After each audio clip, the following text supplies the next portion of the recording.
അന്തസ് വേണോടാ, അന്തസ്. Big boss ഇമാതിരി മര്യാദയുടെ അവിടെ കേട്ടിട്ട് നീയൊക്കെ വായും പൊത്തി ഇതിനെ മൊത്തം ക്രൂം ഏഷ്യാനെറ്റ് ഇരിക്കുന്നുണ്ടെങ്കിൽ നിനക്കൊക്കെ അന്തസ് വേണം. ഇത് പറയാനേ ആളുകൾക്ക് ഭയങ്കര പേടിയാണ്. ഏഷ്യാനെറ്റ്, ബിഗ് ബോസ്, അയ്യോ അവരെയൊക്കെ പറഞ്ഞു കഴിഞ്ഞാൽ നമുക്ക് പിന്നെ വർക്ക് കിട്ടാതിരിക്കുവോ? എനിക്ക് അങ്ങനത്തെ ഒരു ഭയവുമില്ല. ഞാൻ ഈ പറഞ്ഞതിന്റെ പേരിൽ ഏഷ്യാനെറ്റ് എനിക്ക് വർക്ക് തരുന്നില്ല എന്നുണ്ടെങ്കിലുണ്ടല്ലോ എന്റെ ഒരു രോമം കൊഴിഞ്ഞു പോയ പോലെ ഉള്ളു.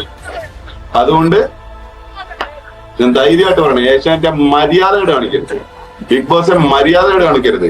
വീട്ടിലിരിക്കുന്ന അമ്മയെ ഇമാതിരി പച്ചത്തെറി പറഞ്ഞോളെ നീയൊക്കെ അതിനകത്ത് വെച്ചോണ്ടിരിക്കുന്നത് തിരിച്ച് അതിനകത്ത് നിങ്ങളൊരു വാക്ക് പോലും സംസാരിക്കുന്നില്ല എന്നുണ്ടെങ്കിൽ അതിന്റെ പേര് അന്തസ്സില്ലായ്മയും. ഞാൻ എന്റെ ഒരു ഇതും കൂടെ ഞാൻ വേണ്ട ചുമ്മാ പിന്നെ ഇനിയിപ്പോ ഞാൻ തെറി പറഞ്ഞെന്നും പറഞ്ഞുകൊണ്ട് എന്റെ വേണം, അതിന്റെ ആവശ്യമില്ല. മര്യാദകളാണ് ഞാൻ പറഞ്ഞ മുഴുവൻ തെറികളെ എന്റെ മുഴുവൻ പ്രേക്ഷകരുടെ മനസ്സിൽ വന്ന മുഴുവൻ തെറിയും ഞാൻ പറഞ്ഞിട്ടുള്ളത്. മര്യാദകൾ. സാബുമോൻ പറഞ്ഞ ഈ വിഷയങ്ങൾ തന്നെയാണ് റോബിൻ ഉണ്ടായിരുന്ന സമയത്ത് റോബിൻ പുറത്തിറങ്ങി ഏഷ്യനെറ്റ് ചെയ്യുന്ന കാര്യങ്ങളെല്ലാം വിളിച്ചു പറഞ്ഞത്. പക്ഷെ അന്ന് ആരും വിശ്വസിച്ചിട്ടുണ്ടായിരുന്നില്ല. ഇന്ന് അതിനൊരു സത്യമുണ്ടെന്ന് തന്നെ നമുക്ക് മനസ്സിലാക്കിയെടുക്കാൻ പറ്റും. ഇന്നലെ അഖിൽമാരാർ ഏഷ്യനെറ്റിനും അതുപോലെ തന്നെ ബിഗ് ബോസിനും എതിരെയായിട്ടുള്ള ഒരു വീഡിയോ ചെയ്തിട്ടുണ്ടായിരുന്നു ലൈവിൽ വന്നിട്ട്.